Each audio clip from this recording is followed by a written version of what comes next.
Hello बेटा and welcome to once again. तो last दो वीडियो में बेटा हम लोगों ने क्या किया था, इलेक्ट्रोलिसिस को पढ़ा था। कंप्लीट हम लोग इलेक्ट्रोलिसिस को पढ़ चुके हैं। जो क्वांटिटेटिव एक्सेप्ट्स क्या है वो हम लोगों ने पढ़ लिए हैं।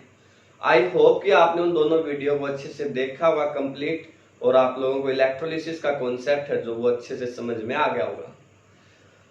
आज बात करते हैं बेटा कंडक्टेंस ऑफ इलेक्ट्रोलाइटिक सॉल्यूशंस।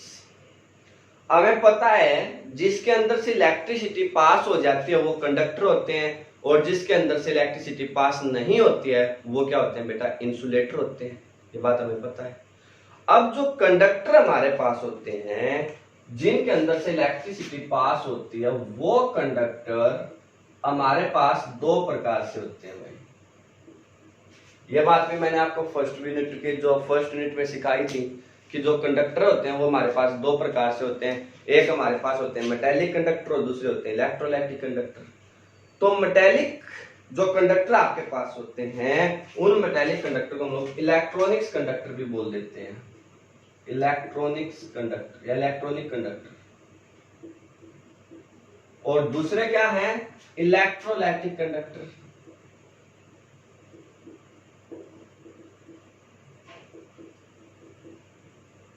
ठीक है। इलेक्ट्रॉनिक जो कंडक्टर्स आपके पास है इनका दूसरा नाम मैंने आपको बताया है, क्या होता है बेटा, मेटेलिक। ये क्या होते हैं, मेटेलिक कंडक्टर। मींस जो मेटल आपके पास होते हैं लाइक सिल्वर, गोल्ड, जो aluminium, copper, zinc, like such that these metal are the good conductor of electricity। तो ये क्या है बेटा, मेटेलिक कंडक्टर हमारे पास होते हैं। इलेक्ट्रोलाइटिक कंडक्टर्स में आपके पास क्या आते हैं बेटा, इलेक्ट्रोलाइट। कौन आते हैं बच्चों, इलेक्ट्रोलाइट्स। इलेक्ट्रोलाइट्स का मतलब क्या होता है, जैसे NaCl आपके पास है, KCl आपके पास है, एसिटिक एसिड आपके पास है, लाइक दैट, या सोडियम हाइड्रोक्साइड आपके पास है। तो वो क्या है, इलेक्ट्रोलाइट है। और जब हम लोग इन इलेक्ट्रोलाइट को किसी एक्वस सॉल्यूशन के अंदर डिजोल्व करते हैं बेटा, जब हम लोग इनको क्या करते हैं, किसी एक्वस सॉल्यूशन में डिजोल्व करते हैं, तो हमें पता है कि इनमें से जो है एक कैटायन प्रोड्यूस्ड होते हैं और दूसरे एनायन प्रोड्यूस्ड होते हैं। और जो कैटायन और एनायन हमारे पास प्रोड्यूस्ड होते हैं बेटा, उनकी वजह से हमारे पास क्या आती है, कंडक्टिविटी आती है। कैटायन एंड एनायन की वजह से हमारे पास क्या आती है, कंडक्टिविटी आती है या कंडक्टेंस आती है। तो उस कंडक्टेंस को हम लोग क्या बोलते हैं, इलेक्ट्रोलाइटिक कंडक्टर बोलते हैं। जो वो कंडक्टर ये जो इलेक्ट्रोलाइट से हमारे पास बनते हैं बच्चों, वो क्या कहलाते हैं, इलेक्ट्रोलाइटिक कंडक्टर हमारे पास कहलाते हैं। बात समझ में आई पक्का। अब ये इलेक्ट्रोलाइटिक कंडक्टर हमारे पास फर्दर दो प्रकार से होते हैं बेटा। जो इलेक्ट्रोलाइट आपके पास होते हैं वो इलेक्ट्रोलाइट के अकॉर्डिंग ही ये क्या होते हैं, दो प्रकार से आपके पास होते हैं। जैसे इलेक्ट्रोलाइट आपके पास है वो आपके पास क्या हो सकते हैं भाई, स्ट्रॉन्ग एसिड हो सकते हैं या स्ट्रॉन्ग बेस हो सकते हैं, या इलेक्ट्रोलाइट आपके पास क्या है, स्ट्रॉन्ग वीक एसिड हो सकते हैं या वीक बेस हो सकते हैं। बात समझ में आ गई। तो इलेक्ट्रोलाइटिक कंडक्टर कौन जो है दो प्रकार से आपके पास है बेटा। एक तो होंगे जो स्ट्रॉन्ग एसिड या स्ट्रॉन्ग बेस से बने हुए होंगे। एक तो क्या होंगे बेटा, स्ट्रॉन्ग एसिड या स्ट्रॉन्ग बेस से बने हुए होंगे, उनको बोलते हैं strong electrolytic conductor. Strong electrolytic conductor. अब इस स्ट्रॉन्ग इलेक्ट्रोलाइटिक कंडक्टर में आपके पास क्या आते हैं, या तो स्ट्रॉन्ग एसिड या strong base, like sulphuric acid, hydrochloric acid, sodium hydroxide, calcium hydroxide, या फिर इनके साल्ट, या बेटा इनके salt NaCl, KCl, like that. ये क्या है, स्ट्रॉन्ग इलेक्ट्रोलाइटिक कंडक्टर आपके पास है जो किससे मिलकर बने हुए, स्ट्रॉन्ग इलेक्ट्रोलाइट से। और स्ट्रॉन्ग इलेक्ट्रोलाइट में कौन से, या तो स्ट्रॉन्ग एसिड या स्ट्रॉन्ग बेस। बात करनी होगी बेटा। दूसरे क्या है, weak electrolytic conductor. Weak electrolytic conductor. और वीक इलेक्ट्रोलाइटिक कंडक्टर में कौन आते हैं बेटा, या तो वीक एसिड या वीक बेस।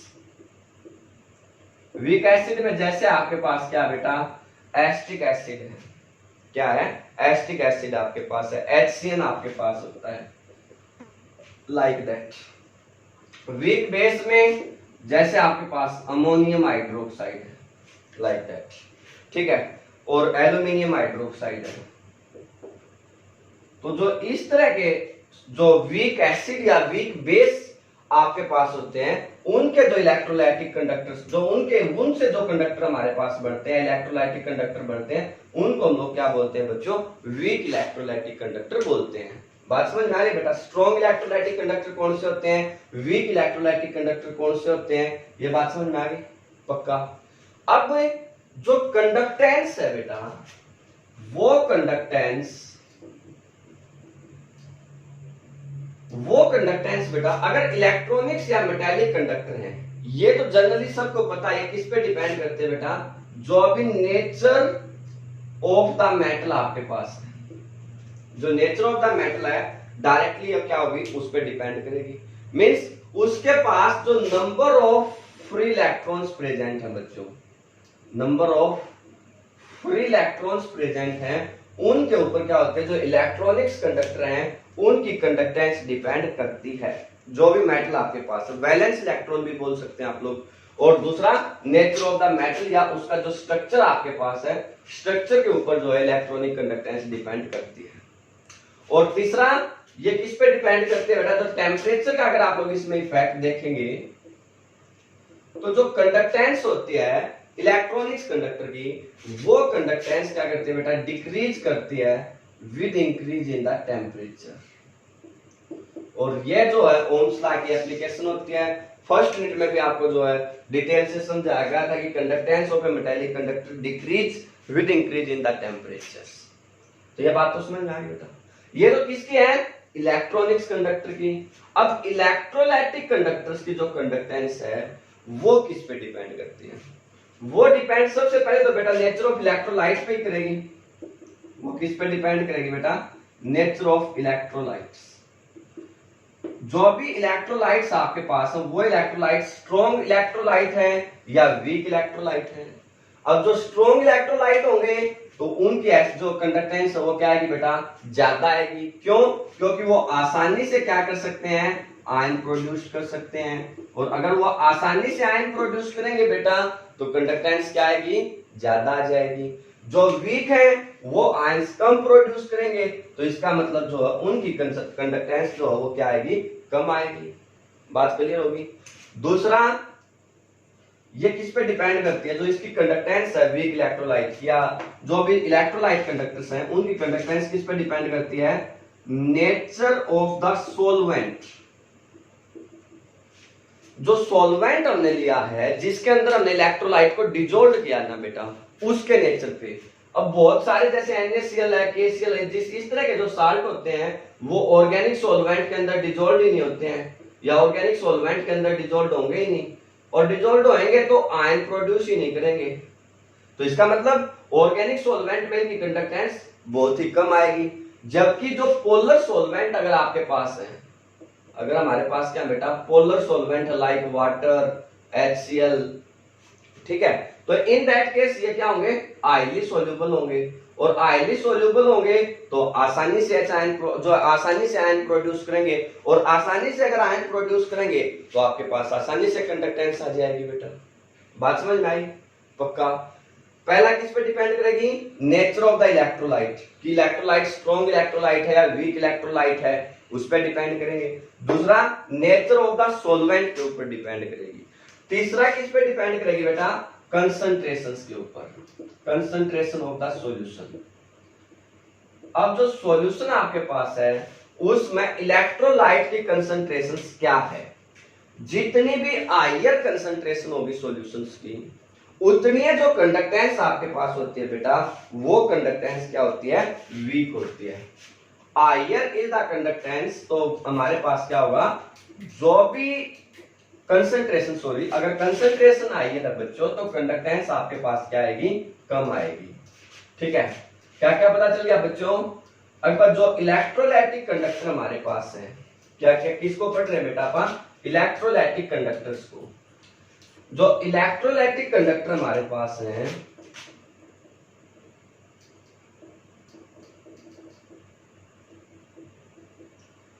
वो एक तो किस पे डिपेंड करते हैं, नेचर ऑफ इलेक्ट्रोलाइट्स।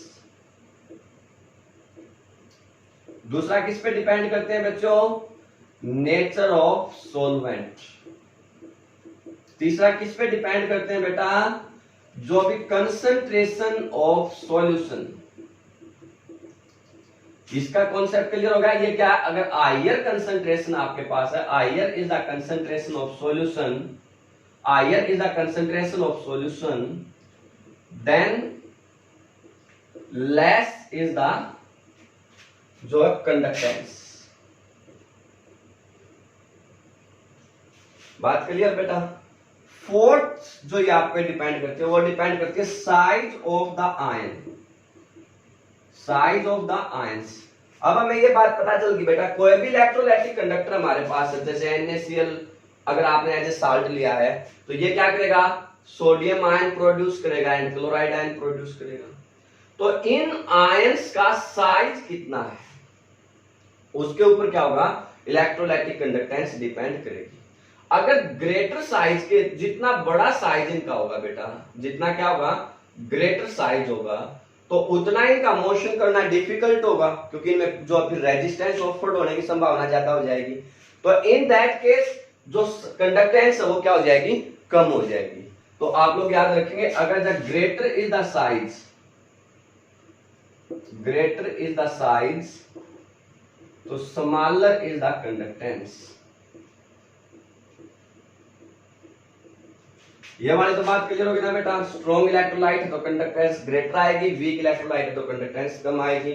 सॉल्वेंट, अगर पोलर सॉल्वेंट है तो जो है जो कंडक्टेंस है ज्यादा आ जाएगी, नॉन पोलर में कम सोल्यूबल होते हैं। इसके बाद अगर आपसे बात की जाए तो ये डिपेंड करती है टेम्परेचर पे भाई। अब जो कंडक्टेंस है मेटेलिक कंडक्टर की, इलेक्ट्रोलाइटिक कंडक्टर की बेटा, वो तो डिक्रीज करती है with increase in the temperature, but जो इलेक्ट्रोलाइटिक कंडक्टर्स होते हैं इनकी कंडक्टेंस क्या करती है, इंक्रीज करती है। इनकी कंडक्टेंस क्या करती है बच्चों, इंक्रीज करती है with increase in the temperature.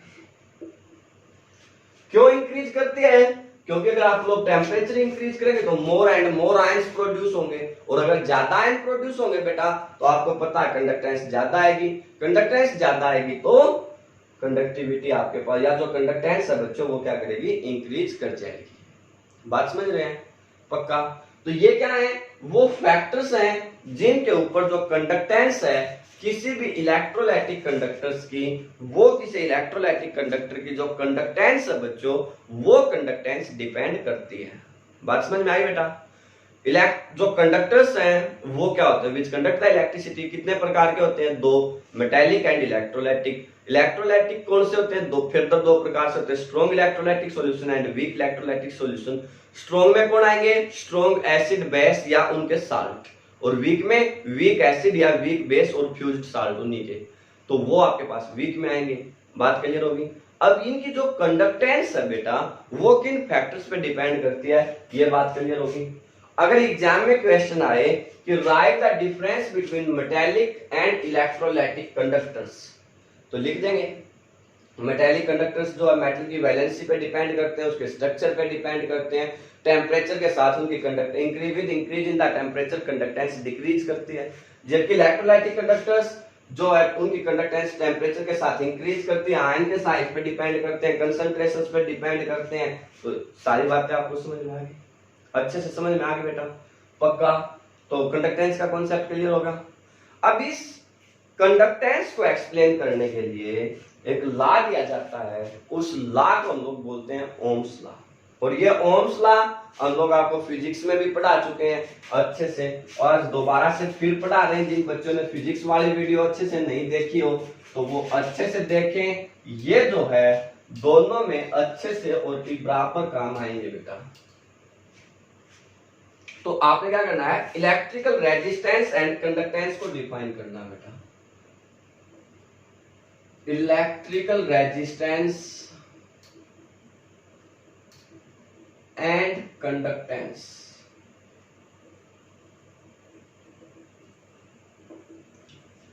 तो सबसे पहले आपने क्या करना होगा बेटा, इलेक्ट्रिकल रेजिस्टेंस को समझने के लिए ओम्स लॉ को समझना होगा।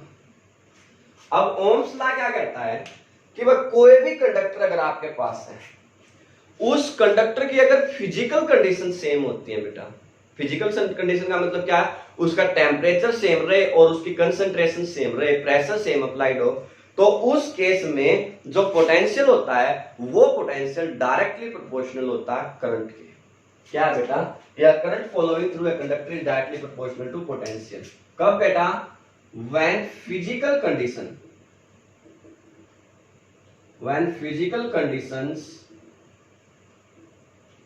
remain same।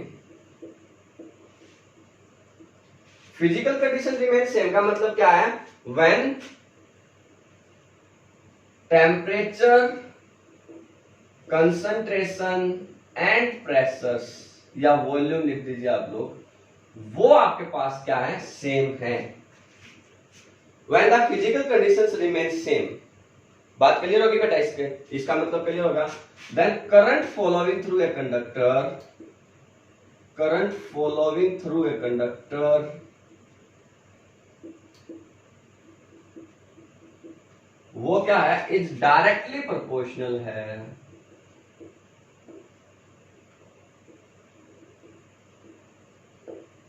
To the current flowing through a conductor is directly proportional to the potential difference।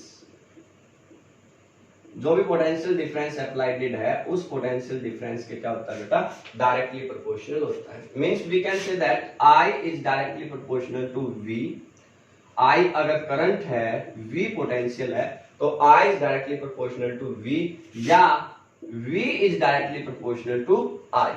बात समझ में गई बेटा, या V is equal to RI। अब ये R क्या है बच्चों, एक कांस्टेंट ऑफ प्रोपोर्शनलिटी है, तो इस R को हम लोग क्या बोलते हैं, इलेक्ट्रिकल रेजिस्टेंस।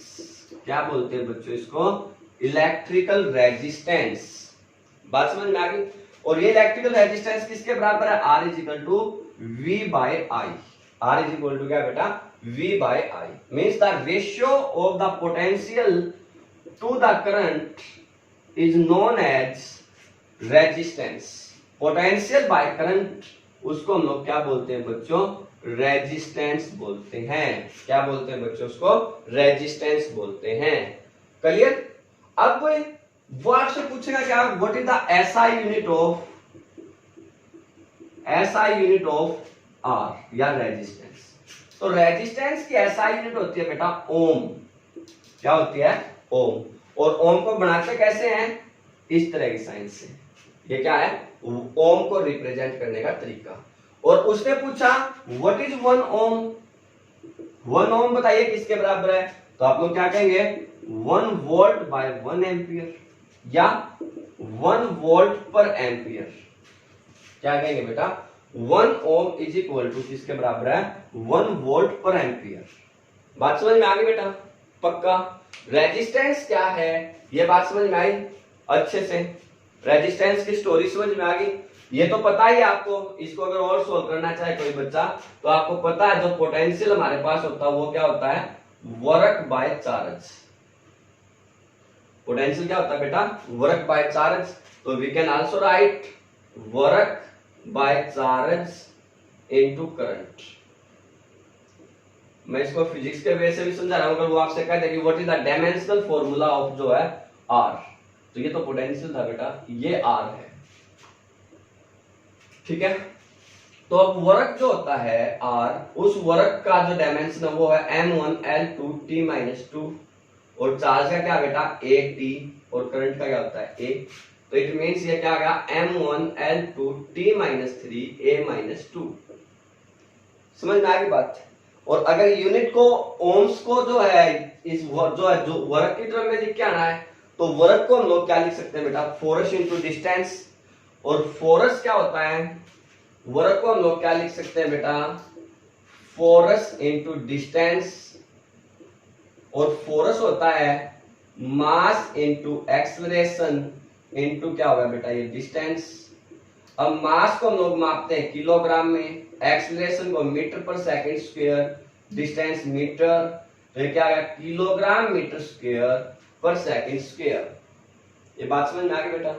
तो वी कैन से वर्क हमारे पास क्या है, kilogram metre square per second square, divide by charge. Charge किस में मापते हैं बेटा, कूलम्स में। चार्ज किस में मापते हैं, कूलम्स में, और करंट को किस में मापते हैं, एम्पियर में। तो you can also write kilogram metre square per second square per coulombs per ampere. ये भी जो इसकी यूनिट हो सकती है, समझ गए। और अगर करंट को हम लोग लिखें तो करंट किसके बराबर होता है बेटा, charge by my time. Current किसके बराबर होता है बेटा, चार्ज बाय माय टाइम। तो अगर ये करंट के स्थान पे चार्ज बाय माय टाइम लिखा जाता तो रेजिस्टेंस ये भी लिखा जा सकता था, वर्क गुणा में टाइम बाय में जो है चार्ज इनटू चार्ज, ऐसे भी लिखा जा सकता है। अब वर्क हमने निकाला था बेटा kilogram metre square per second square होता है, टाइम सेकंड, और चार्ज कूलम्स। तो ये क्या आ जाएगा kilogram metre square per second पर कूलम स्क्वायर। इसको ऐसे भी लिखा जा सकता है। कूलम्स को जो है चार्ज में, जो चार्ज में निकालना तो उसको एम्पियर इनटू में करंट भी लिखा जा सकता है। यहाँ पे आप लोग जो एम्पियर इनटू में सेकंड भी पुट कर सकते थे, तो सेकंड की माइनस क्यूब भी आ जाएगी। तो ये किसी भी कॉम्पिटेटिव एग्जाम्स में आपसे ये पूछा जा सकता है कि 1 ohm is equal to like that. इनमें से कोई भी वो आपको बना के दे सकता है। ये भी रेजिस्टेंस की यूनिट की टर्म में कंसीडर की जाएगी बेटा, ये भी रेजिस्टेंस में। और अगर वो करंट के वापस यहाँ पे जो है, जो इस चार्ज को करंट इनटू टाइम लिख दे तो भी आपके पास कन्वर्ट किया जा सकता है। ये क्या है, सारी की सारी रेजिस्टेंस की एक फॉर्म से दूसरी फॉर्म में कन्वर्जन है बेटा। बात समझ में आई, पक्का। दूसरा हमारे पास क्या होता है, यहाँ पे हमने लिखा था कंडक्टेंस। दूसरा क्या लिखा है बच्चों, कंडक्टेंस। रेजिस्टेंस क्या होता है, या इलेक्ट्रिकल रेजिस्टेंस क्या है, ये तो पूरी स्टोरी समझ में आ गई ना। जो इलेक्ट्रिकल रेजिस्टेंस है वो समझ में आ गया। तो कंडक्टेंस आपके पास क्या होता है बेटा, इसको आप सीधा याद रखिए, जी से लिखते हैं। कंडक्टेंस को किससे लिखते हैं, जी से। और ये किसके बराबर होता है, 1/r। The reciprocal of the resistance, the reciprocal of the resistance is called conductance। बात समझ में आई बेटा, पक्का। अगर वो आपसे पूछे what is the unit, SI unit of G, तो ये क्या जाएगा बेटा 1/r की यूनिट क्या होती है, ओम। तो इसको क्या लिख देंगे हम लोग, पर ओम। या इसको आप लोग लिख दीजिए बेटा उल्टा करके MHO, मो। या एक इसकी पर्टिकुलर यूनिट भी होती है, सीमेंस लिखते हैं बेटा, जिसको क्या लिखते हैं, सीमेंस। बात समझ में आ गई। तो ये आपके पास क्या है, इलेक्ट्रिकल रेजिस्टेंस एंड कंडक्टेंस हमारे पास है। बात क्लियर होगी कि नहीं होगी। इसके बाद जो हमारे पास होता है बेटा, वो होता है इलेक्ट्रिकल रेजिस्टिविटी एंड कंडक्टिविटी। ये भी मैंने फिजिक्स में आपको समझा दिए, तो इसको मैं थोड़ा फास्टली आपको समझा देता हूं, ठीक है। तो फिर एक बात आप लोग याद रखिएगा बेटा, कल की जो वीडियो हम लोग बनाएंगे वो बहुत इंपॉर्टेंट वीडियो बनाएंगे। फिर नेक्स्ट उसमें क्या करेंगे, रेजिस्टेंस, रेजिस्टिविटी, कंडक्टेंस के ऊपर बेस्ड IIT और PMT में आए हुए कुछ बहुत बेहतरीन न्यूमेरिकलों को सोल्व करेंगे। तो ताकि वो न्यूमेरिकल आपको अच्छे से समझ में आ सके, वो कॉन्सेप्ट आपको अच्छे से क्लियर हो सके, बहुत बेहतरीन आपका बेस तैयार हो सके, उसके लिए ये जरूरी है बेटा कि आप इस यूनिट को बहुत अच्छे, इस वीडियो को बहुत अच्छे से देखिएगा और कंप्लीट जरूर से जरूर देखिएगा, ठीक है। तो क्या है बेटा, electrical resistivity and conductivity. Conductivity को तो हम लोग कल भी डिफाइन कर लेंगे। आप लोग जो है इलेक्ट्रिकल रेजिस्टिविटी को पढ़ लीजिए। अभी हमने जो ये दिखाया बेटा कि जो रेजिस्टेंस है वो क्या है, और अगर आपने हमारी जो लगातार वीडियो देखी है फिजिक्स की, आप लोग लगातार पढ़ते आ रहे हैं, तो फिजिक्स में हमने ये बात भी ड्राइव की थी कि आर किसके बराबर होता है बेटा, एम एल बाई में A N E square tau. ये हमने निकाला था फिजिक्स में कि इस वैल्यू को हम लोग क्या बोलते हैं, आर बोलते हैं। तो वी कैन से दैट कि जो रेजिस्टेंस होता है किसी भी कंडक्टर का, जो रेजिस्टेंस है बच्चों किसी भी कंडक्टर का, वो डायरेक्टली प्रोपोर्शनल होता है length of the conductor. Resistance of a conductor is directly proportional to length of the conductor, and the resistance of a conductor is inversely proportional to area of cross section.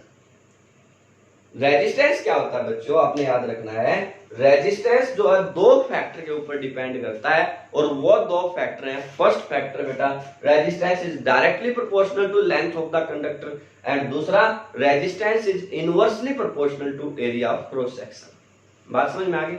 तो इनके accordingly हम लोग क्या कह सकते हैं, R is proportional to L by A.